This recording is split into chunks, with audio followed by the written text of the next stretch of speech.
ನಮಸ್ಕಾರ ವೀಕ್ಷಕರೇ, ಇಂದಿನ ವಿಡಿಯೋದಲ್ಲಿ ದಿಢೀರಂತ ಲಕ್ಷಾಂತರ ರೂಪಾಯಿ ಸಂಬಳ ಬರುವ ಕೆಲಸವನ್ನು ಪರಮೇಶ್ವರ್ ಗುಂಡ್ಕಲ್ ಅವರು ಬಿಟ್ಟಿದ್ಯಾಕೆ ಅನ್ನುವ ಮಾಹಿತಿಯನ್ನು ತಿಳಿಸಿಕೊಡ್ತೀನಿ.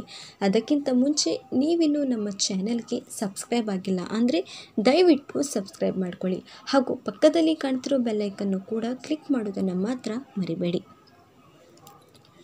ಕನ್ನಡ ಕಿರುತೆರೆ ಲೋಕದಲ್ಲಿ ಪರಮೇಶ್ವರ್ ಗುಂಡ್ಕಲ್ ಪರಿಚಯ ಎಲ್ಲರಿಗೂ ಇದ್ದೇ ಇದೆ.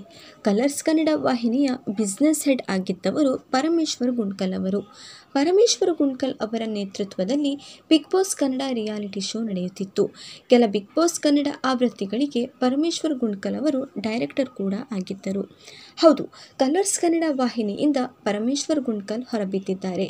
ಲಕ್ಷಾಂತರ ರೂಪಾಯಿ ಸಂಬಳ ಬರುವ ಕೆಲಸಕ್ಕೆ ಪರಮೇಶ್ವರ್ ಗುಂಡ್ಕಲ್ ಅವರು ರಾಜೀನಾಮೆಯನ್ನು ನೀಡಿದ್ದಾರೆ. ಅದಕ್ಕೆ ಕಾರಣ ಕೋಟಿ ಸಿನಿಮಾ ಅಂತಾನೆ ಹೇಳ್ಬೋದು. ಪರಮೇಶ್ವರ್ ಗುಂಡ್ಕಲ್ ಅವರಿಗೆ ಸಿನಿಮಾ ಮಾಡುವ ಆಸೆ ಮುಂಚಿನಿಂದಲೂ ಇತ್ತು. ಸಿನಿಮಾ ಮೂಲಕ ಜನರಿಗೆ ಕತೆ ಹೇಳಬೇಕು ಎಂಬ ತವಕದಿಂದ ತಮ್ಮ ಕೆಲಸವನ್ನು ಬಿಟ್ಟರು ಪರಮೇಶ್ವರ್ ಗುಂಡ್ಕಲ್ ಅವರು.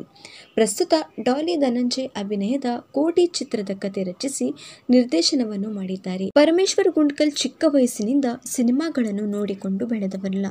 ಅವರ ಊರಿನ ಮನೆಯಲ್ಲಿ ಟಿವಿ ಕೂಡ ಇರಲಿಲ್ಲ.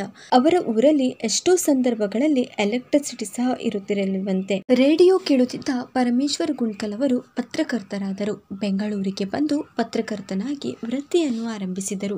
ಟಿವಿ ಲೋಕದಲ್ಲಿ 10 ವರ್ಷಗಳ ಕಾಲ ಕೆಲಸವನ್ನು ಮಾಡಿದರು. ಟಿವಿಯಲ್ಲಿ 10 ವರ್ಷ ಕೆಲಸ ಮಾಡಿದ ಮೇಲೆ ಬಹುಶಃ ಇಲ್ಲೇ ರಿಟೈರ್ ಆಗಿಬಿಡ್ತೀನಿ ಎಂಬ ಅನುಮಾನ ಬಂತು ಎಂದು ಕೋಟಿ ಚಿತ್ರದ ಪತ್ರಿಕಾಗೋಷ್ಠಿ ವೇಳೆ ಪರಮೇಶ್ವರ್ ಗುಂಡ್ಕಲ್ ಅವರು ಹೇಳಿಕೊಂಡಿದ್ದಾರೆ. ಸದ್ಯ ಕೋಟಿ ಚಿತ್ರ ನಿರ್ದೇಶನ ಮಾಡುವುದರ ಜೊತೆಗೆ ಜಿಯೋ ಸ್ಟುಡಿಯೋಸ್ ಕನ್ನಡ ವಿಭಾಗದ ಮುಖ್ಯಸ್ಥರು ಕೂಡ ಆಗಿದ್ದಾರೆ ಪರಮೇಶ್ವರ್ ಗುಂಡ್ಕಲ್ ಅವರು. ಇನ್ನು ಇಂತಹ ಮಾಹಿತಿಗಾಗಿ ನಮ್ಮ ಚಾನೆಲನ್ನು ಸಬ್ಸ್ಕ್ರೈಬ್ ಮಾಡೋದನ್ನು ಮಾತ್ರ ಮರಿಬೇಡಿ. ಧನ್ಯವಾದಗಳು ವೀಕ್ಷಕರೇ.